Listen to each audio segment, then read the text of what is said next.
So the thing about when you know who it is you're trying to reach, it has all sorts of knock-on effects. You know which groups to join, you know which conversations you want to be a part of, you know what sorts of professionals you want to reach out to and connect with, and you know the types of words and language that your client uses. It means that you can connect with people. Community is a big part of social media.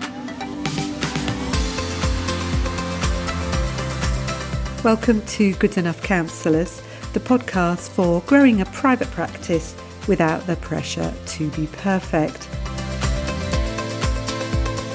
I'm Josephine Hughes, counsellor and creator of Therapy Growth Group, helping you get the clients you want and create the practice of your dreams.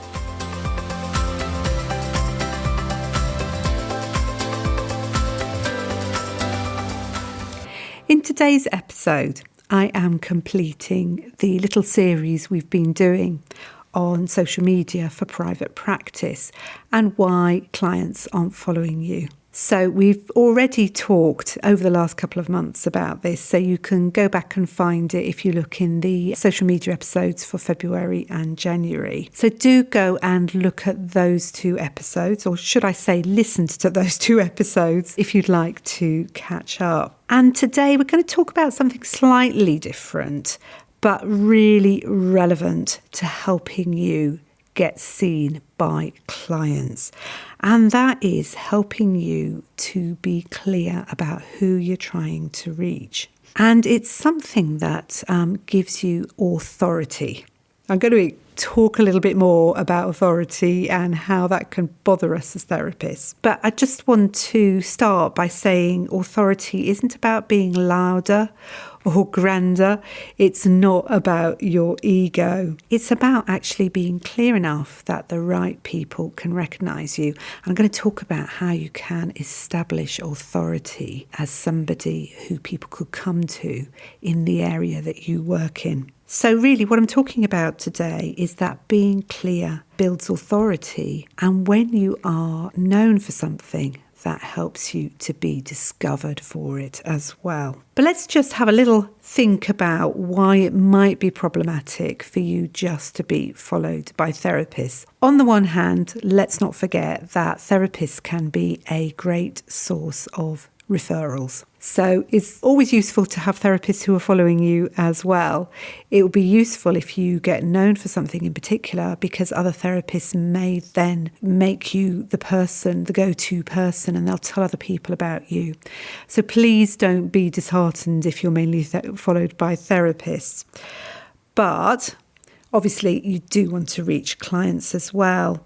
So what might be happening is you might be posting mainly in therapist spaces. So perhaps where you're having conversations, it's mainly in therapist spaces.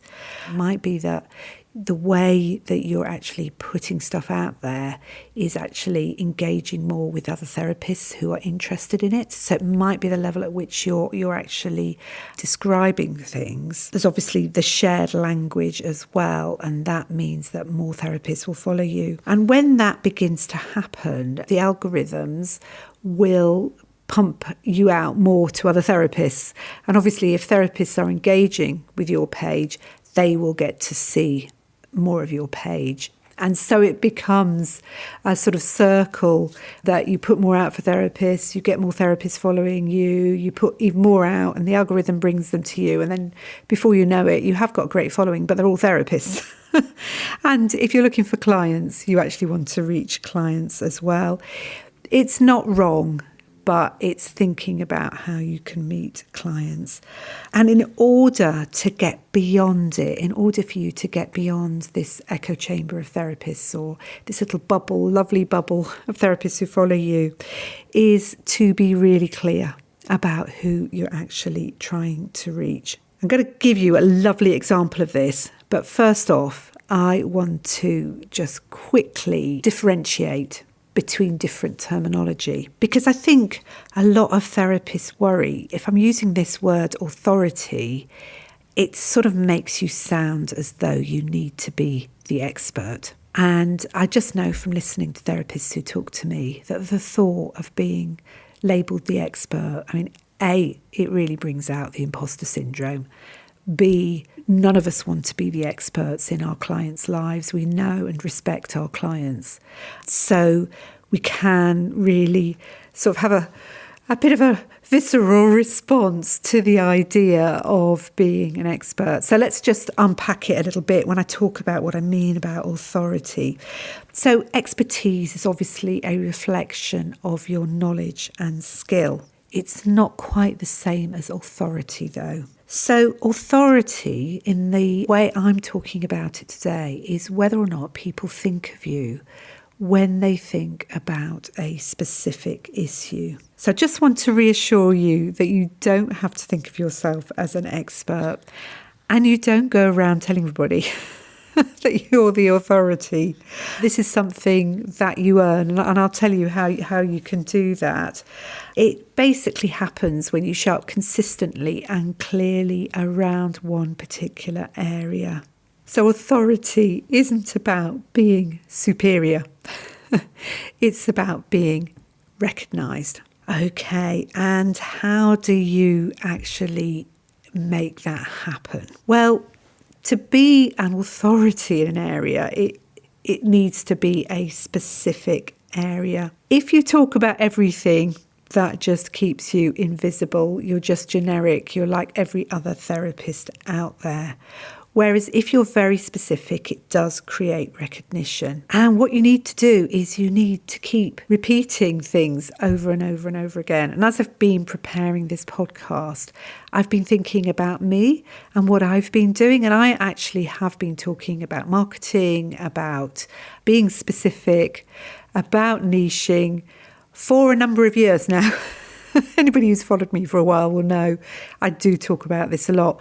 And it has led to me being one of those authorities in the area. And I do get people now who ask me to make contributions because I do know about this sort of stuff. So repetition really helps.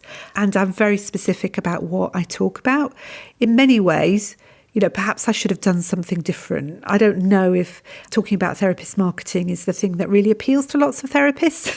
I think you'd much prefer it if I talked about some other area of CPD.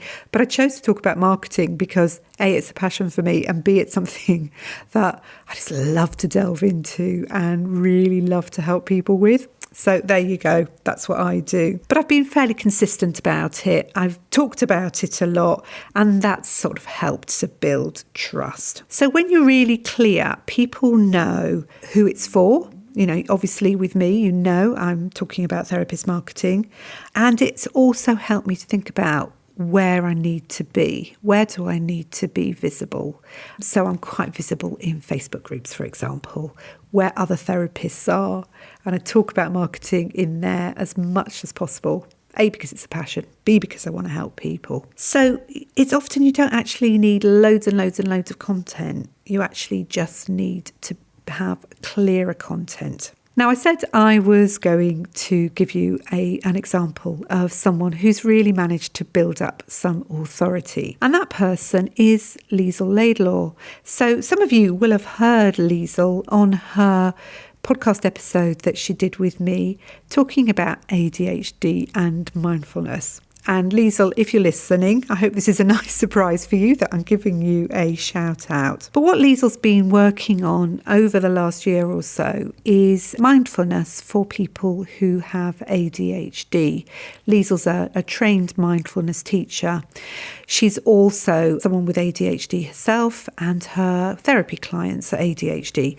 So it all melds together really nicely. And Liesl has consistently talked about ADHD and mindfulness. And actually, it's something that she's really carved out because not many people were talking about it. She's worked quite hard on making connections and networking. She networks a lot with peers who maybe are ADHD. She networks a lot with professionals on LinkedIn who are in the ADHD and mindfulness fields. And Liesel's now been invited to do things like speaking engagements. She's got thousands of followers on LinkedIn. She's really expanded her network, and this is because she's been consistently talking about ADHD and mindfulness. So Liesel and I worked on her strategy for getting known, and I am really proud of you, Liesel, for doing this and working at it so consistently, and it is fabulous to see the results that you're getting. Liesel has really expanded her reach beyond therapists by doing this, and she's just such a great example of it. Having a niche has actually really expanded Liesel's reach. It hasn't shrunk it. This is often what we fear. We think if we niche down, it means that we aren't going to get as much reach and clients. But in actual fact, especially online, it really does make you stand out. So the thing about when you know who it is you're trying to reach, it has all sorts of knock-on effects. You know which groups to join. You know which conversations you want to be a part of. You know what sorts of professionals you want to reach out to and connect with. And you know the types of words and language that your client uses. It means that you can connect with people. And I just want to very quickly mention here that community is a big part of social media. And I did an episode on this back in August 2025. It was part 3 of how to get therapy clients on social media. When you're clear, one of the things it does is it actually means it's easier for people to find you. So you would be using particular keywords that apply to your field that you're trying to reach people with. And that really helps when people are doing searches. It means that you are more shareable. So people might share your post because you're coming at something with an interesting angle. You're using your knowledge, you're using your experience. And people find that interesting, so they may share your posts more. And obviously, the more your posts are shared, the more people will get to see it. And also, if you're producing really interesting, useful information, people will save your posts as well.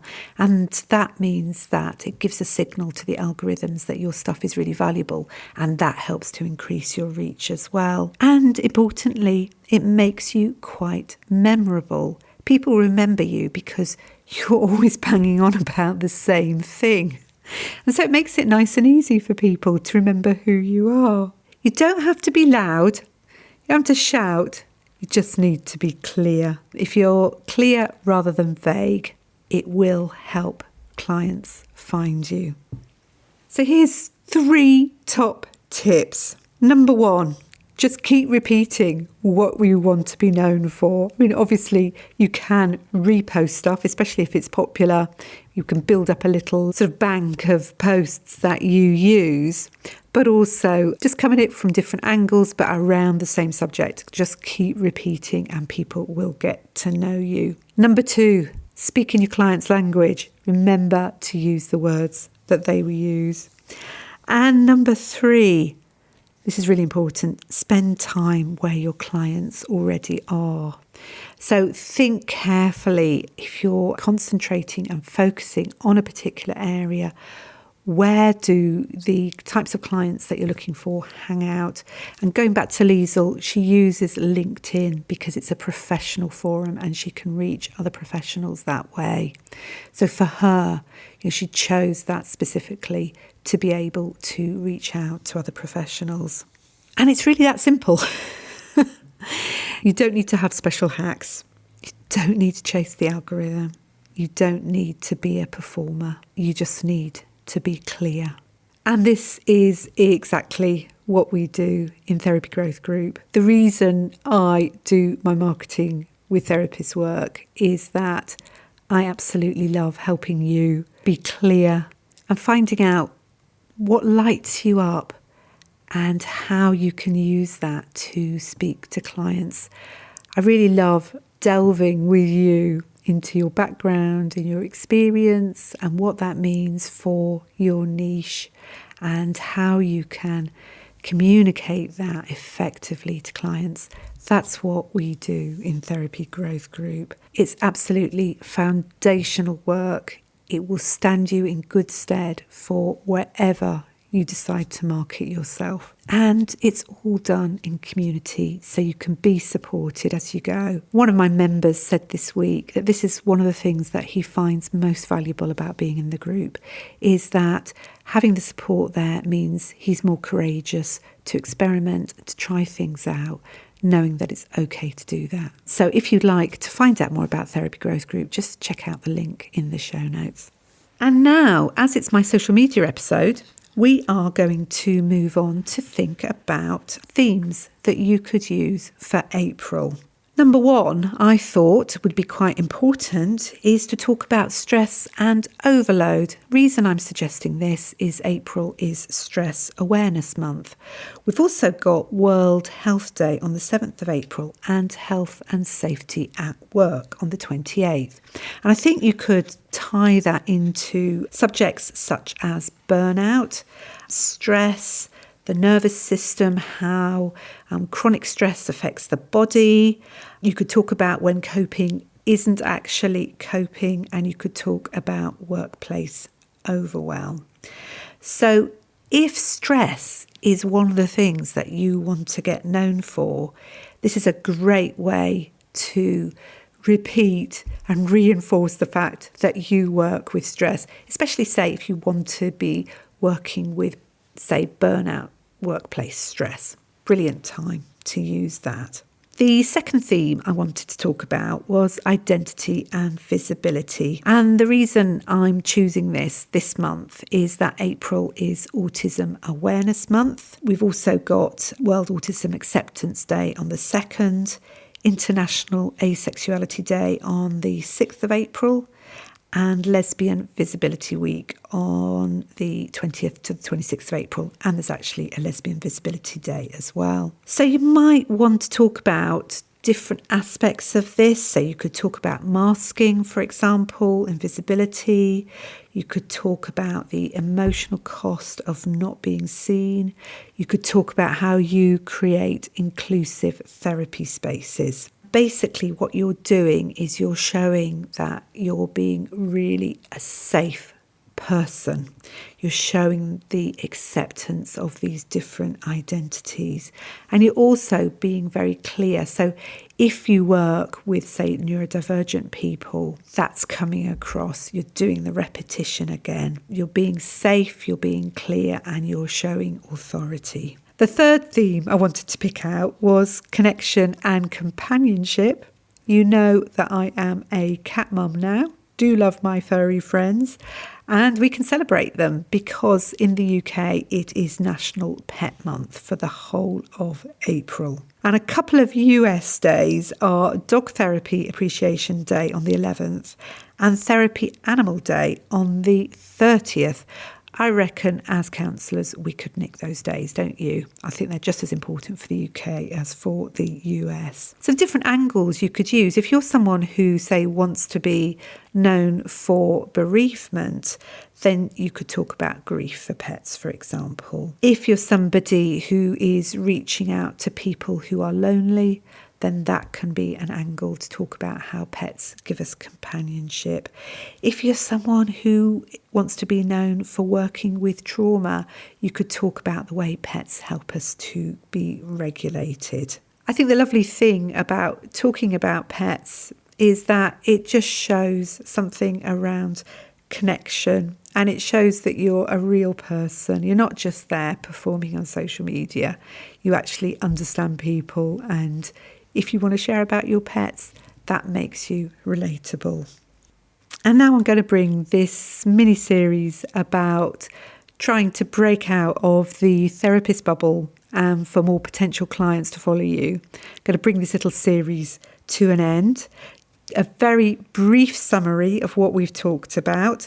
So in January, we talked about how language creates connection. So people are more able to connect with you when you use language that they relate to. In February, we talked about your tone, what's coming across in the way that you're speaking, because that helps to create safety. And then this episode has been all about being clear, about knowing who it is that you're trying to reach, becoming an authority so that people recognise you for who you are and you become a go-to person in that particular area. You'll be very pleased to know that this means you don't have to be louder.